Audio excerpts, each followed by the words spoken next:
Ayan, dahil marami ng kangkong, so mag-harvest tayo ng kangkong para ibigay dun sa rabbit.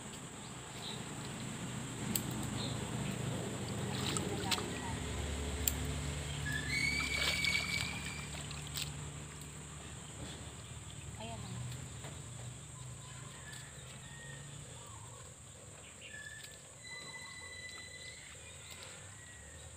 Tapos nakabota tayo. Kasi maraming mga ano dito, yung mga bote-bote. Basag na mga bote.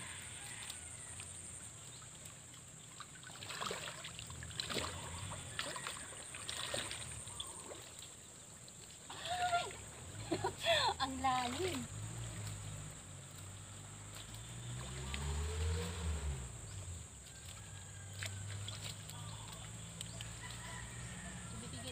Bibigay ko to sa rabbit.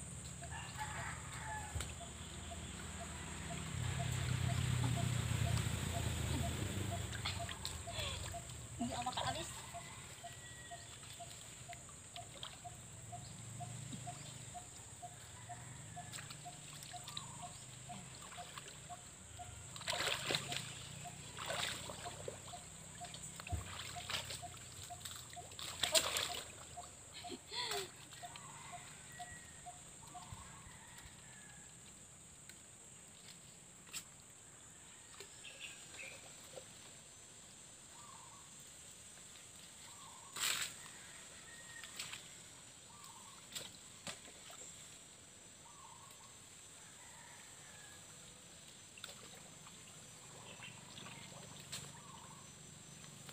Lalim pala dito banda.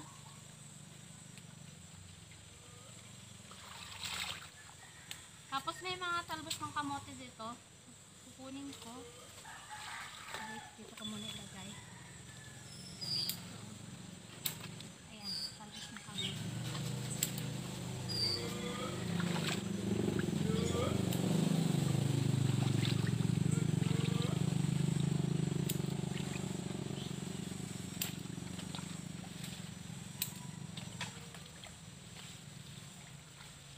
Ayan.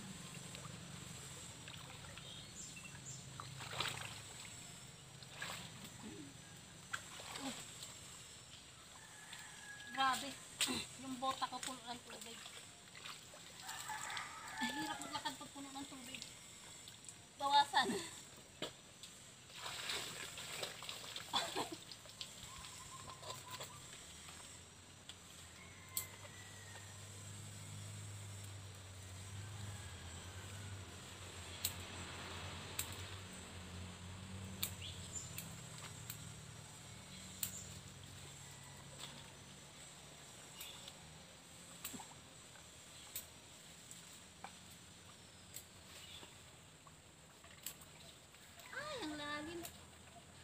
Ayan.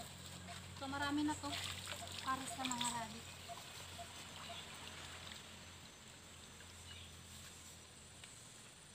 Parang gusto ko pa yung bawasan. Yung dito banda. Parang gusto ko pa bawasan. Okay.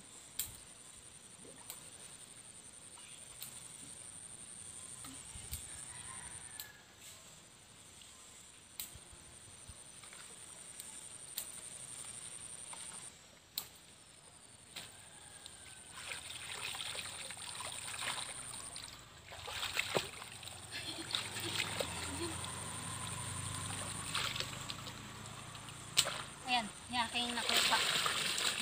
So, kapakain sa rabbit.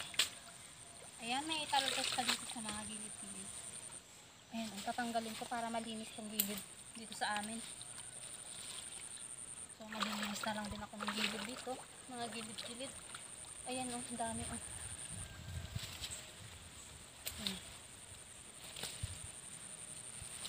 Mapapakinabangan pa ito ng rabbit.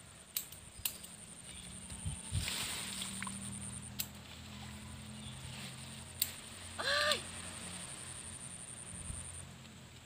Oh my gosh. Akala ko ahas. Nagkapubya talaga ako. Parang may laman itong kamote na to. Ala, may laman. Kasi ang laki ng puno. Pero iniwanan na ako yung basket. Ayan, okay na siguro to. Sa susunod na naman.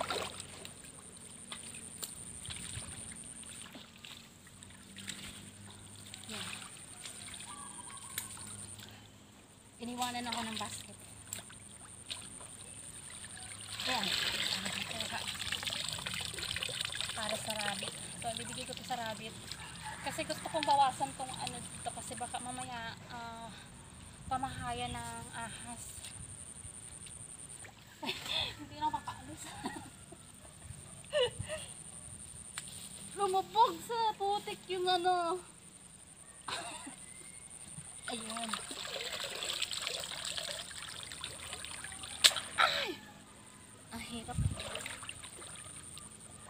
Ayan. Ay, ito pa ang talbos.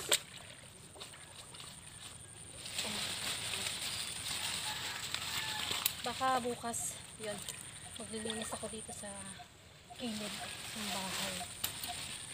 So, pating sapa lang kasi kami. Baka mamaya, marami ng ahas to.